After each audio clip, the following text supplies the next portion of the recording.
जय माता दी दोस्तों, ओम नमः शिवाय। कार्तिक माह के शुक्ल पक्ष की एकादशी को देव उठनी एकादशी कहा जाता है, जिसे देवोत्थान एकादशी, देव उठनी ग्यारस, प्रबोधिनी एकादशी आदि नामों से जाना जाता है। इस दिन भगवान श्री हरि विष्णु निद्रा से जागते हैं।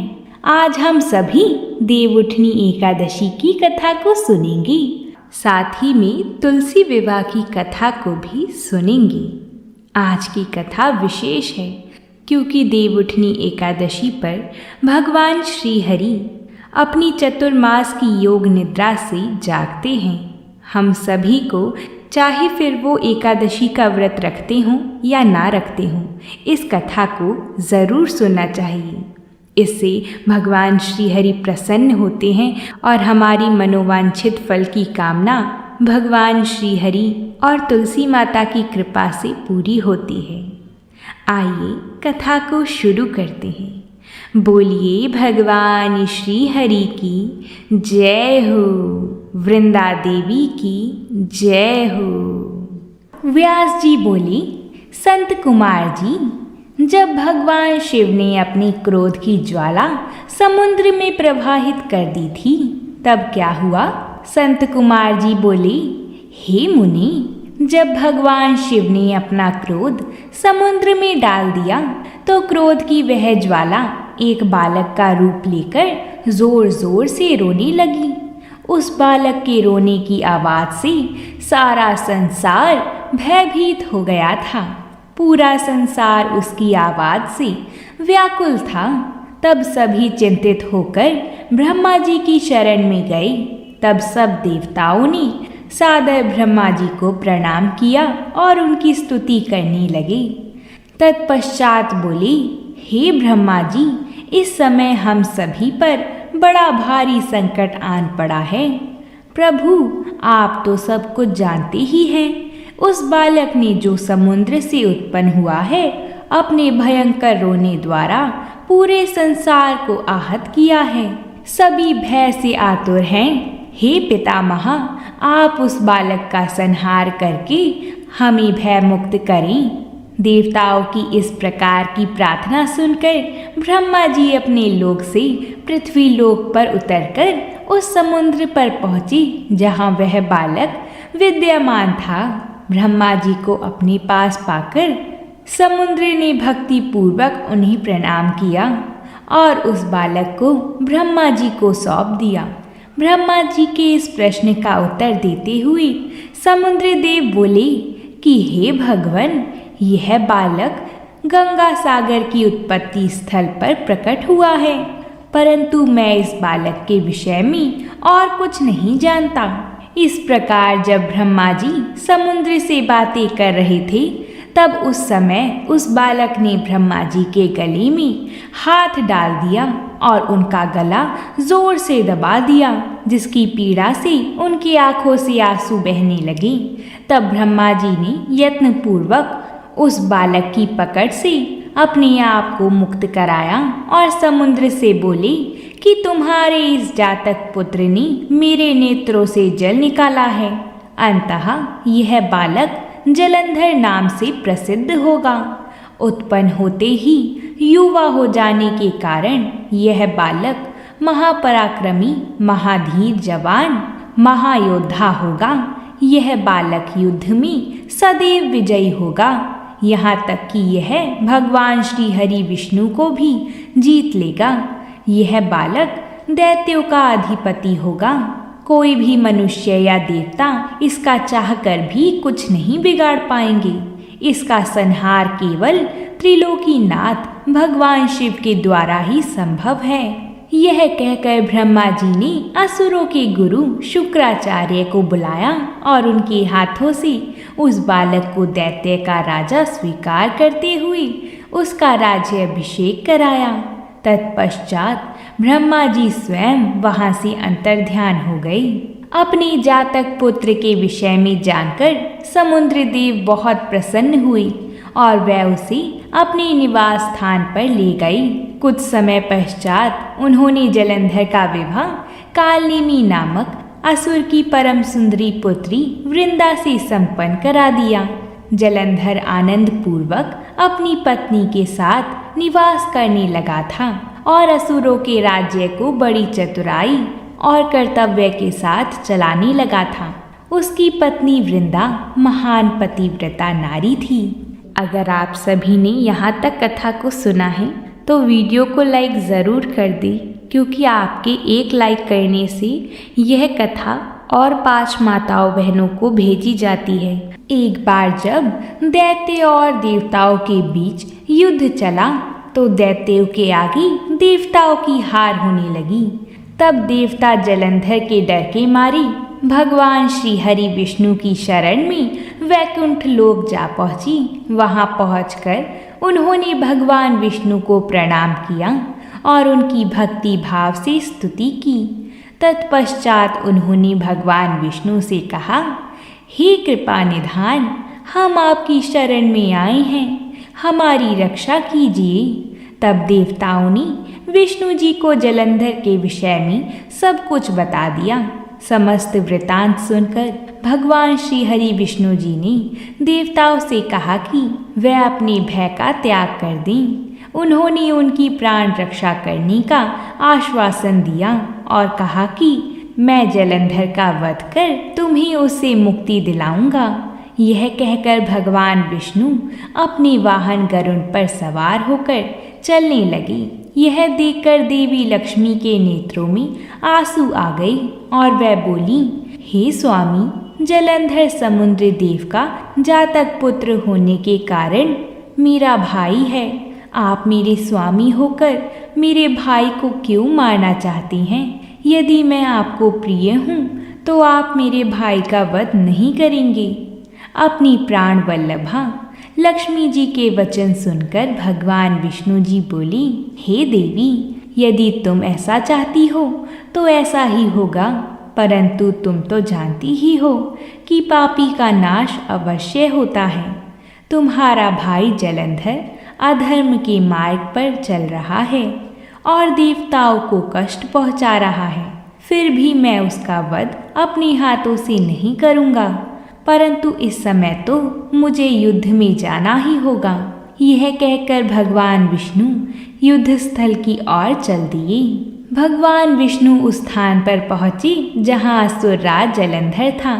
भगवान विष्णु को आया देखकर देवताओं में हर्ष और ऊर्जा का संचार हुआ। श्री हरि विष्णु के वाहन गरुड़ के पंखों से निकलने वाली प्रबल वायु ने वहाँ पर आंधी सी ला दी थी। इस आंधी में दैत्य इस प्रकार घूमने लगे जिस प्रकार आसमान में बादल घूमते हैं। अपनी सेना को ऐसी विकट परिस्थिति में पाकर जलंधर अत्यंत क्रोधित हो उठा और उसने भगवान श्री हरि विष्णु जी पर आक्रमण कर दिया। भगवान ने अपने आप को उसके प्रहार से बचा लिया। फिर उन्होंने देखते ही देखते पल भर में हजारों दैत्यों के सिर काट दिए। यह देखकर दैत्यराज जलंधर क्रोधावेश में आकर उन पर झपटा। तब श्रीहरि ने उसकी ध्वजा, छत्र और बाण काट दिए तथा उसे अपनी गदा से उठाकर गरुड़ के सिर पर दे मारा। गरुड़ से टकराकर नीचे गिरते हुए फिर उसे बाणों से बांधना शुरू कर दिया। परंतु जलंधर भी महावीर और पराक्रमी था। वह भी कहाँ मानने वाला था। उसने भी भीषण बाण वर्षा शुरू कर दी और विष्णु जी के धनुष को तोड़ दिया। तब उन्होंने गदा उठा ली और उससे जलंधर पर प्रहार किया, परंतु उसका महादैत्य जलंधर पर कोई असर नहीं पड़ा। ऐसे ही युद्ध करते करते युद्ध समाप्त ना होते देखकर भगवान विष्णु जी ने कहा, हे दैत्यराज जलंधर, तुम निश्चय ही महावीर हो। तुम्हारा पराक्रम प्रशंसनीय है। तुम इतने भयानक आयुधों से भी भयभीत नहीं हुए और निरंतर युद्ध करती रही हो। मैं तुम पर प्रसन्न हूँ। तुम जो चाही वरदान मांग सकते हो। मैं निश्चित ही तुम्हारी मनोकामना पूरी करूँगा। भगवान विष्णु के ये वचन सुनकर जलंधर बहुत ही हर्षित हुआ और बोला, हे विष्णु जी, आप मेरी बहन लक्ष्मी के पति हैं। यदि आप मुझ पर प्रसन्न हैं तो अपनी पत्नी और कुटुंब के लोगों के साथ पधार कर मेरे घर को पवित्र कीजिए। तब भगवान श्री हरि ने तथास्तु कहकर उसे उसका इच्छित वर प्रदान किया। अपने दिए गए वर के अनुसार भगवान श्री हरि विष्णु जी देवी लक्ष्मी व अन्य देवताओं को अपने साथ लेकर जलंधर का आतिथ्य ग्रहण करने के लिए उसके घर पहुँचे। जलंधर उन्हें देखकर बहुत प्रसन्न हुआ और उसने सब देवताओं का बहुत आदर सत्कार किया और उनकी वहीं पर स्थापना कर दी। विष्णु परिवार के स्थापित हो जाने के बाद जलंधर निर्भय होकर श्री विष्णु जी के अनुग्रह से त्रिभुवन पर शासन करने लगा। जब जलंधर इस प्रकार धर्म पूर्वक राज्य कर रहा था तो देवता बड़े दुखी थे। उन्होंने देवाधिदेव भगवान शिव की स्तुति करनी शुरू करी। एक बार नारद मुनि जी जलंधर के महल पहुँचे और उनसे कहा, हे दैत्यराज जलंधर, आप धन्य हैं। मैं भगवान शिव जो सर्वज्ञ सुंदर गौरवर्णी 3 नेत्रों वाले हैं और अपने मस्तक पर चंद्रमा धारण किए हुए हैं। हे असुरराज, इस पूरे त्रिलोक में उनके समान कोई भी नहीं है। उनके समान समृद्धशाली और ऐश्वर्य संपन्न कोई भी नहीं है।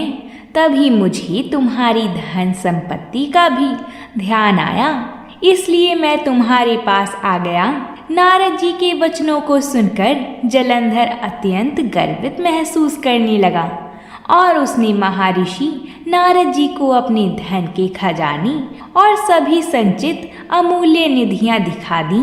जलंधर की धन संपदा देखकर नारद जी जलंधर की प्रशंसा करते हुए बोले, हे दैत्यराज, आप अवश्य ही इस त्रिलोक के स्वामी होने के योग्य हैं।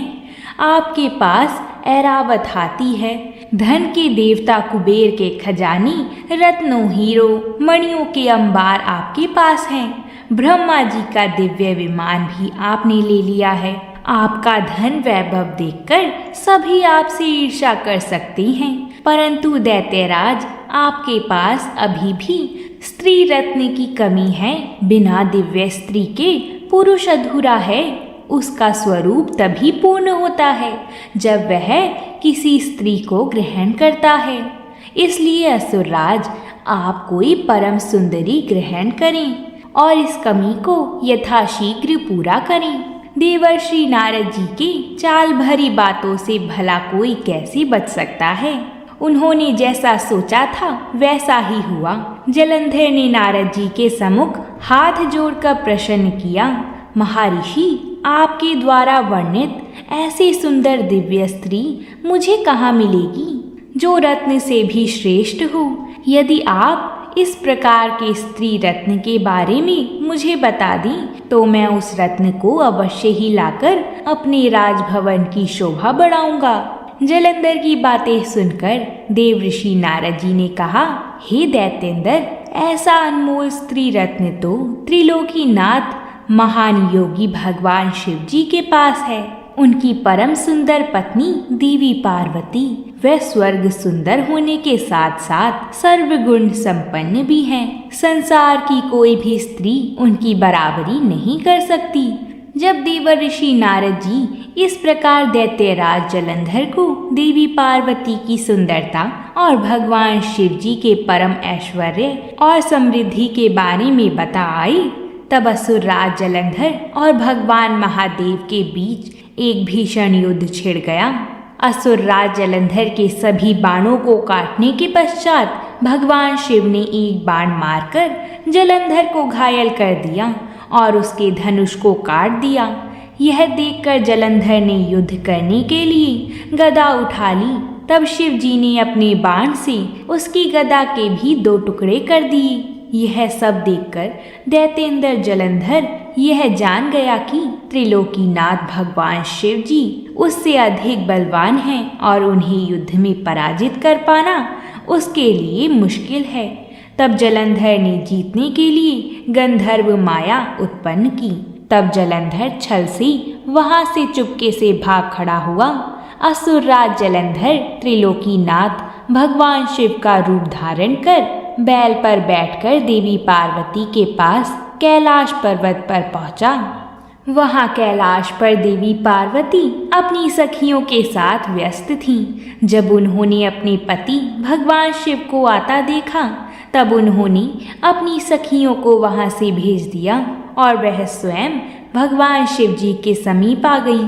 देवी पार्वती के अप्रतिम सौंदर्य को देखकर जलंधर का मन विचलित हो उठा और वह उन्हें एकटक निहारने लगा। जलंधर के इस प्रकार के व्यवहार को देखकर देवी पार्वती को यह समझते हुए देर न लगी कि वह कोई और बहरूपिया है जो भगवान शिव का रूप धारण करके उन्हें ठगने आया है। यह विचार मन में आते ही देवी पार्वती वहां से अंतर्ध्यान हो गई। तब वह एक अन्य स्थान पर पहुंची और उन्होंने भगवान श्री हरि विष्णु जी का स्मरण करके उन्हें वहां बुलाया। विष्णु जी ने वहां पहुंचकर देवी को नमस्कार किया और उनसे प्रश्न किया कि क्या आप जलंधर के इस कार्य को जानते हैं। देवी पार्वती के इस प्रश्न को सुनकर विष्णु जी ने हाथ जोड़ लिए और बोले, हे माता, आपकी क्या आज्ञा है, मैं उस दुष्ट को किस प्रकार दंड दूं। तब देवी ने कहा, आप जो उचित समझें वह करें। तब श्री हरि विष्णु जी जलंधर को छलने के लिए उसके नगर की ओर चल दिए। जब माता पार्वती की आज्ञा पाकर भगवान विष्णु जी सागर पुत्र जलंधर की नगरी को चले गए थे, तब फिर आगे क्या हुआ, उन्होंने वहां जाकर क्या किया। व्यास जी का प्रश्न सुनकर संत कुमार जी मुस्कुराए और बोले, हे महर्षि, दैत्यराज जलंधर की नगरी में पहुंचकर श्री हरि विष्णु जी सोच में पड़ गए कि वह क्या करें। परंतु अगले ही पल उन्हें समझ में आ गया कि जैसे को तैसा होना चाहिए। उन्होंने सोचा कि जिस प्रकार जलंधर ने भगवान शिव का रूप धारण करके देवी पार्वती को छलने की कोशिश की थी, वह भी वहां जाकर उनकी पत्नी वृंदा का पतिव्रत धर्म भंग करेंगे। वह जानते थे कि जलंधर अपनी पत्नी के पतिव्रत धर्म से ही अभी तक बचा हुआ है, इसलिए उसका पतिव्रत धर्म नष्ट करना जरूरी है। मन में यह विचार आते ही वह नगर की राज उद्यान में जाकर ठहर गई। दूसरी ओर दैत्यराज जलंधर की पतिव्रता पत्नी वृंदा अपने कक्ष में सो रही थी। भगवान श्री हरि विष्णु की माया के फलस्वरूप उन्होंने रात्रि में एक सपना देखा। उन्होंने देखा कि उनका पति निर्वस्त्र होकर सिर पर तेल लगाकर और गले में काले रंग के फूलों की माला पहनकर भैंसी पर बैठा हुआ है और उसके चारों ओर हिंसक जीव जंतु उसको घेरे खड़े हैं। उस समय चारों ओर घोर अंधकार फैला हुआ था और वह दक्षिण दिशा की ओर बढ़ता जा रहा था। ऐसा सपना देखकर वह डर गईं और उनकी आंख खुल गई। तभी उन्होंने देखा कि सूर्य उदय हो रहा है, परंतु वह सूर्य अत्यंत कांतिहीन था और उन्हें सूर्य में एक छेद भी दिखाई दिया। यह सब देखकर वृंदा का मन बहुत ज्यादा व्याकुल हो उठा था और वह इधर उधर टहलने लगी। जब इस प्रकार वृंदा का मन शांत नहीं हुआ तो वह मन की शांति प्राप्त करने हेतु उद्यान की ओर चल दी, परंतु उस निर्जन बाग में उसके पीछे सिंह के समान दो भयंकर राक्षस पड़ गए। वृंदा उन्हें देखकर बहुत डर गई और अपने प्राणों की रक्षा के लिए वहां से भागने लगी। भागते हुए उसे सामने से आते हुए एक तपस्वी दिखाई दिए। भयभीत वृंदा उन मुनि से अपने जीवन की रक्षा करने के लिए प्रार्थना करने लगी। उन तपस्वी ने अपने कमंडल से जल निकालकर उन राक्षसों को ललकारते हुए उन पर जल छिड़क दिया। जल छिड़कते ही दोनों राक्षस वहां से भाग खड़े हुए।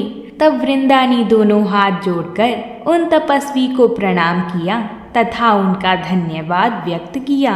अत्यंत दिव्य और शक्तिशाली जानकर वृंदा ने उन मुनि से अपने पति दैत्यराज जलंधर के विषय में पूछा। मुनि ने उत्तर दिया कि देवी, तुम्हारा पति तो युद्ध में मारा गया है। यह कहकर उन्होंने कुछ इशारा किया, जिसके फलस्वरूप दो वानर उनके सामने प्रकट हुए। अगले ही पल उन तपस्वी का संकेत पाकर वह वानर आकाश मार्ग से उड़कर चली गई और कुछ समय पश्चात दैत्यराज जलंधर का कटा हुआ सिर और उसके अन्य सामान को लेकर लौट आई। अपने पति जलंधर का कटा हुआ सिर देखकर वृंदा बेहोश हो गई। कुछ समय पश्चात होश आने पर रोते हुई वृंदा उन मुनि से प्रार्थना करने लगी कि वह उसके पति को पुनः जीवित कर दें। यह कहकर वह बहुत जोर जोर से रोने लगी और बोली कि यदि आप मेरे पति को जीवन दान नहीं दे सकते तो मुझे भी मृत्यु दे दें। वृंदा के उस प्रकार के वचन सुनकर मुनि बोले, हे देवी, तुम्हारे पति का वध त्रिलोकीनाथ भगवान शिव के द्वारा हुआ है। अंततः उसको जीवित करना देवाधिदेव भगवान शिव का विरोध करना है, परंतु अपनी शरण में आई हुई मनुष्य की रक्षा करना मेरा भी धर्म है। इसलिए मैं तुम्हारे पति को पुनः जीवित अवश्य करूंगा। यह कहकर उन्होंने अपने कमंडल से जल निकाला और मंत्र उच्चारण करते हुए जलंधर पर छिड़का, जिसके फलस्वरूप वह जीवित हो गया। जलंधर को जीवन दान देकर वह तपस्वी वहां से अंतर्ध्यान हो गई। भगवान बने उस तपस्वी ने ही सूक्ष्म रूप से जलंधर की काया में प्रवेश कर लिया था। अपने पति को अपने पास पाकर देवी वृंदा बहुत खुश हुई और तुरंत अपने पति के गले लग गईं। उन्होंने उन सब बातों को भयानक स्वप्न समझकर भुला दिया।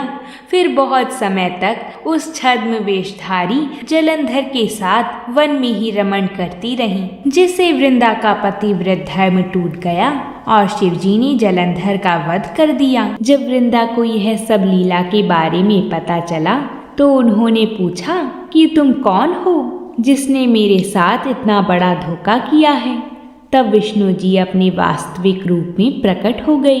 उन्होंने तुलसी जी को समझाते हुए कहा, तुम्हारा पति जलंधर बहुत ही अधर्मी था, क्योंकि तुम्हारा पतिव्रत धर्म ही उसकी रक्षा कर रहा था, इसलिए मुझे छल करना पड़ा। देवी वृंदा ने कहा, यह आपने अच्छा नहीं किया भगवान। यूं मेरे साथ छल करके आपने मेरा सतीत्व नष्ट किया है। और उन्होंने भगवान विष्णु को हृदयहीन पत्थर में बनने का श्राप दे दिया। अपने भक्त के श्राप को भगवान विष्णु जी ने स्वीकार किया और वह शालिग्राम पत्थर में परिवर्तित हो गए। भगवान विष्णु के इस परिवर्तन से सभी लोक का संतुलन बिगड़ गया। यह देखकर सभी देवताओं ने वृंदा से भगवान विष्णु को श्राप से मुक्त करने की प्रार्थना की। तब देवी वृंदा ने भगवान विष्णु को श्राप से मुक्त कर दिया और स्वयं सती हो गईं। उनकी राख में एक पौधा निकला जिसे भगवान विष्णु ने तुलसी नाम दिया और खुद को पत्थर के रूप में समाहित करते हुए कहा कि मैं आज से तुलसी के बिना प्रसाद स्वीकार नहीं करूंगा। इस पत्थर को शालिग्राम के नाम से तुलसी के साथ ही पूजा जाएगा। इसी वजह से कार्तिक मास में तुलसी जी का शालिग्राम जी के साथ विवाह किया जाता है। जो भी भक्त तुलसी विवाह कराते हैं उनका दाम्पत्य जीवन सुखमय व्यतीत होता है, धन्य धान्य से परिपूर्ण होते हैं, संतान सुख की प्राप्ति होती है और अंत में मोक्ष को प्राप्त करते हैं। बोलिए माता तुलसी की जय हो, भगवान विष्णु जी की जय हो। अब हम देवउठनी एकादशी की दूसरी पौराणिक कथा को सुनते हैं। एक समय की बात है, एक नगर में एक राजा के राज्य में सभी लोग एकादशी का व्रत रखते थे। सारी प्रजा तथा नौकर चाकर से लेकर पशुओं तक को भी एकादशी के दिन अन्न नहीं दिया जाता था। एक दिन किसी दूसरे राज्य का एक व्यक्ति राजा के पास आकर बोला, महाराज कृपया करके मुझे किसी काम के लिए रख लें। तब राजा ने उसके सामने एक शर्त रखी कि ठीक है रख लेते हैं, किंतु रोज तो तुम्हें खाने को सब कुछ मिलेगा पर एकादशी को अन्न नहीं मिलेगा। उस व्यक्ति ने उस समय हाँ कर ली, पर एकादशी के दिन जब उसे फलहार का सामान दिया गया तो वह राजा के सामने जाकर गिड़गिड़ाने लगा, महाराज, इससे मेरा पेट नहीं भरेगा, मैं भूखा ही मर जाऊंगा। तभी राजा ने उसे शर्त की बात याद दिलाई, पर वह अन्न छोड़ने को राजी नहीं हुआ।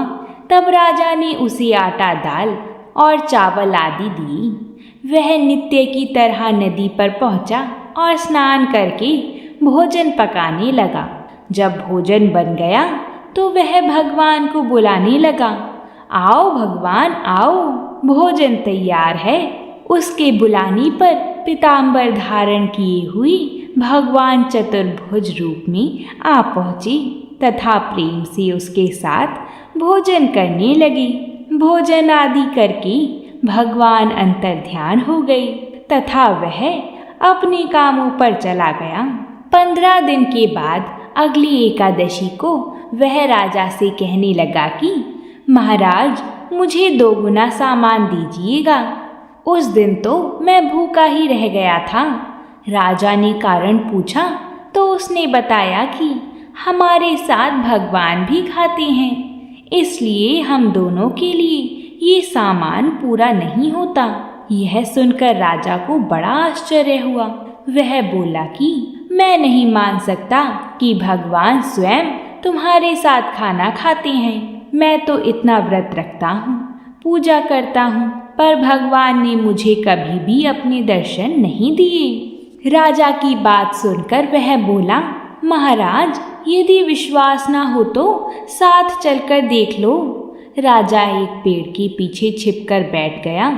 उस व्यक्ति ने भोजन बनाया तथा भगवान को शाम तक पुकारता रहा, परंतु भगवान ना आए। अंत में उसने कहा, हे भगवान, यदि आप नहीं आए तो मैं नदी में कूदकर अपने प्राण त्याग दूंगा। लेकिन इसके बावजूद भगवान नहीं आए। तब वह प्राण त्यागने के उद्देश्य से नदी की तरफ बढ़ा। प्राण त्यागने का उसका दृढ़ इरादा जानकर शीघ्र ही भगवान ने प्रकट होकर उसे रोक लिया और साथ बैठकर भोजन करने लगे। खा पी कर वह उसे अपने विमान में बिठाकर अपने धाम ले गए।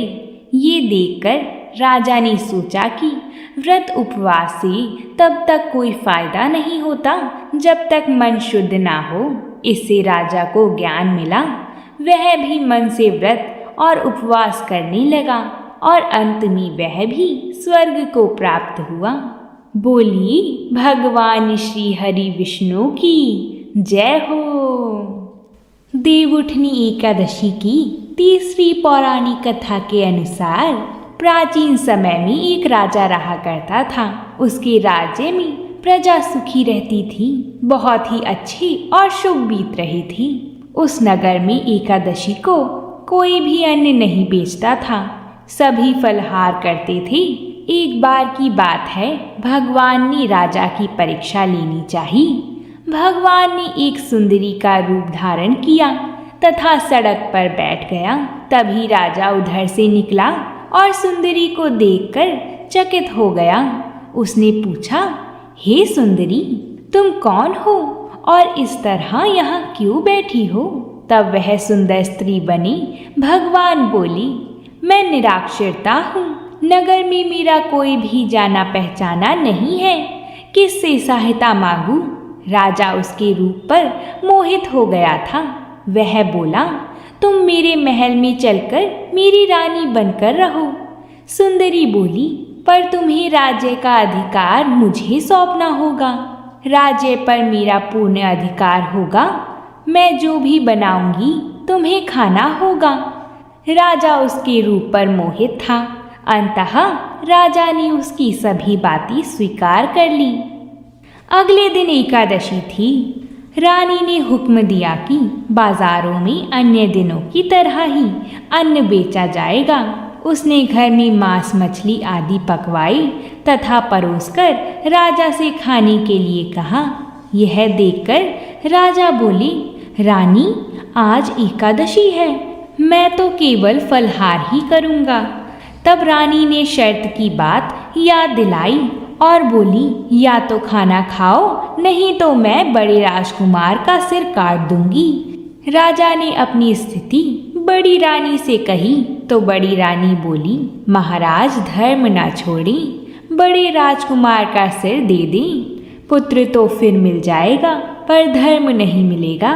बड़ा राजकुमार खेल कर आ गया। माँ की आंखों में आंसू देखकर वह रोने का कारण पूछने लगा तो माँ ने उसे सारा वृतांत कहा। तब वह बोला, मैं सिर देने के लिए तैयार हूँ। पिताजी के धर्म की रक्षा होगी, जरूर होगी। राजा दुखी मन से राजकुमार का सिर देने को तैयार हुआ तो रानी के रूप से भगवान विष्णु ने प्रकट होकर असली बात बताई। राजन, तुम इस कठिन परीक्षा में सफल हुए। भगवान ने प्रसन्न मन से राजा से वर मांगने को कहा तो राजा बोला, आपका दिया सब कुछ है प्रभु, बस हमारा उद्धार कीजिए। उसी समय वहाँ एक विमान उतरा। राजा ने अपना राज्य पुत्र को सौंप दिया और विमान में बैठकर परम धाम को चला गया। बोली भगवान श्री हरि विष्णु जी की जय हो। उम्मीद करती हूँ आपको कथा पसंद आई होगी। अगर कथा पसंद आई है तो वीडियो को लाइक करें, चैनल को सब्सक्राइब करें और इस वीडियो को अपने भाई बंधुओं के साथ शेयर ज़रूर करें। तो अब हम आपसे कल मिलते हैं एक नई कथा के साथ। तब तक के लिए प्रेम से बोलिए जय माता दी।